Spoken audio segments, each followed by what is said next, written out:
Hello, everybody. Scott Golden with Golden Opportunities Coaching here. Welcome to those of you who are new. Welcome back to those of you seasoned veterans of what we do around here. We break spiritual and mental health and emotional coaching concepts down into discernible language for folks. Please like, subscribe, comment below if you're interested in that information. There's literally hundreds of videos for you to check out. Today, the topic is going to be some common misconceptions, four of them actually, in mental health and things that people need to kind of look at differently or maybe watch out for, might be the wrong term, but just four things that are really interesting there. So people are surprised to learn how many men, some studies say up to 40%, are dealing with a hidden or undiagnosed or untreated or underacknowledged mental illness. And so there's a misconception in society, and it's the, I guess, previous several generations' view in Western society of what a man is supposed to be.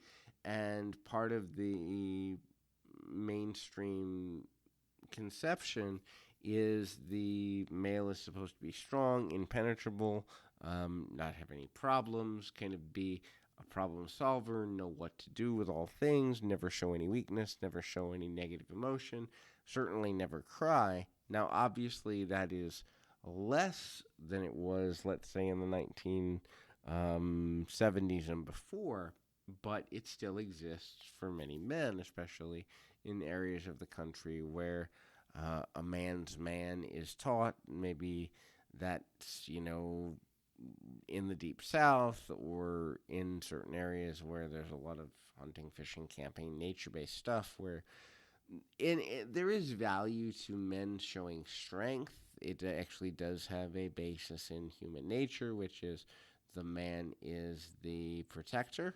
And so in being a protector, and this goes back to caveman times, and being a protector, if a protector showing fear of, food going to eat itself or another tribe coming to pillage a village, then obviously that's not good. But we don't live in the same tribal mentality where that need for emotional shutoff is necessary. However, many men still live as though we do. And so, by proxy, about 40% of men are dealing with some sort of emotional mental challenge, and only 10% of that amount ever get the help they need because of the misconception of how they may be seen for seeking out help, that it will weaken their position with a spouse or their family or their friends or just society in general. Another thing that goes along with that, if a man is dealing with a mental health challenge and he is the main breadwinner, and he has insurance, and a lot of traditional mental health facilitators don't want to know this, but going for mental health treatment, depending on your insurance plan, can raise your premium and the next time you need to negotiate it. And that happens a lot, and it's why one of the main reasons I never got into the traditional mental health community, and I went with a coaching model instead. And yes, there are things that coaches cannot do that psychologists, psychiatrists can. So if you need that service, please go use it. Don't neglect your medical health. However, the predominance of the need for a billable hour through the DSM has made it so that insurance companies get nervous when breadwinners, in a lot of cases men, have to seek treatment, and it will raise their premiums. And if you do enough research, that's factually provable. I don't have the statistics in front of me, but many insurance companies will do this because, again, they don't want to pay out on something that makes someone perhaps need medication down the road that's a long-term commitment, or makes them more prone to crime or suicide or any number of things, and it's just a factor of the Western medical model that needs addressing. Anyway, the persons who deal with these types of situations, men or women, have a different view of what society considers right and wrong, and being able to find their own version of right and wrong becomes difficult, because if you don't follow the societal conception of what those parameters are, ostracization is very likely, and so there's challenges there that come with You know, if I've been through trauma, my idea of what right is might be different than yours. If I've been through the loss of a loved one, my idea of protecting them, especially if I've lost them because of a crime, right? My idea of what right and wrong is may be very different from yours. And so, how do we, without a societal global mob mentality, how do we determine when a right or a wrong is too far outside of normalcy? And many people struggle with that but don't know how to express it because, again, if I say I'm so angry at XYZ, I want to harm them, kill them, whatever, and that gets out to the wrong person and misinterpreted, then I've got legal issues or I've got, an accounting to give of myself just for expressing something. On the other side, though, and it's hard for practitioners and mandatory reporters and even loved ones to know when to take someone seriously if they're saying I want to do harm either to myself or someone else. So there's this really interesting dichotomy we have in our society, which is why I'm a proponent of societal removal into trauma care centers after someone's gone through a traumatic experience and remove them from society and have it be government sponsored for 6 months to 2 years. Have them relearn emotional boundaries, have them relearn what their life means after a tragedy. And I know that a lot of people don't support that mentality, but the reason, as a trauma core specialist, I believe in this model is because there are many people who never recover from their trauma and they cannot function, quote, what society considers normally, and then we're paying for them anyway because they've filed for disability or they've had legal issues due to substance abuse or any other number of poor decision making abilities, and so now we're paying for them in the prison system as taxpayers rather than taking a short-term investment in a person relearning how to cope with things and removing them from the pressures of society for a bit, giving them, and I'm not talking about, these sanitized hospitals where they literally will get you in, put you on a medication, keep you for a few days up to a week, and then send you back out into the world like you're a wolf to a slaughter. I'm talking about a supportive, all-inclusive environment for a preset length of time where you really do a deep dive on this is what I want my life to become and this is how I really feel, and you get in touch with the darkness and the light and the possibility inside yourself, and then you go out into the world a recovered person with a map and a plan.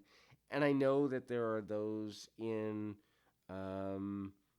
political positions who wouldn't agree with this, but I would say with the trillions of dollars we put into uh, medication for those who are low income and the billions of dollars we put into disability programs for folks with mental instabilities, I honestly believe that this model on a person by person basis, in the long run, if you rehab a person, would in fact lead to them being able to return to society and become a productive tax-paying citizen again, much better than the current model that's been around for the last several decades and hasn't been updated in at least probably 50 plus years. And so I would strongly encourage people to consider that. The next thing, eating disorders being hidden in men. Obviously, society talks about anorexia and bulimia in women, especially targeted towards the, let's say, teenage to mid 20s crowd in women.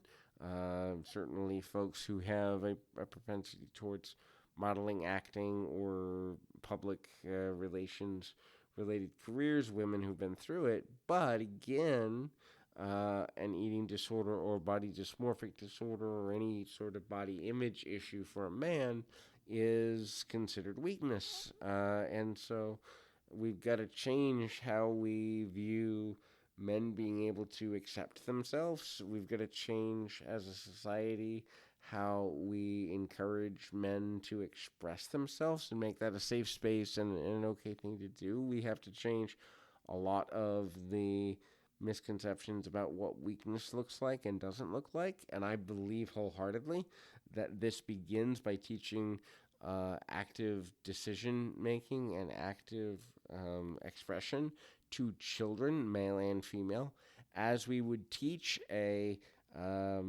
educational course like arithmetic or reading or spelling or anything else. And I believe it should be part of the daily curriculum, emotional intelligence and decision making processes and critical thinking from kindergarten forward. I think if we truly want to address the mental health crisis in our society and the emotional instability issues, we have to first address the fact that many children today and of previous generations never learned proper decision making ability, never learned critical thinking ability in terms of under pressure. And so we've got to relearn that somewhere, and it has to be brought into the educational process.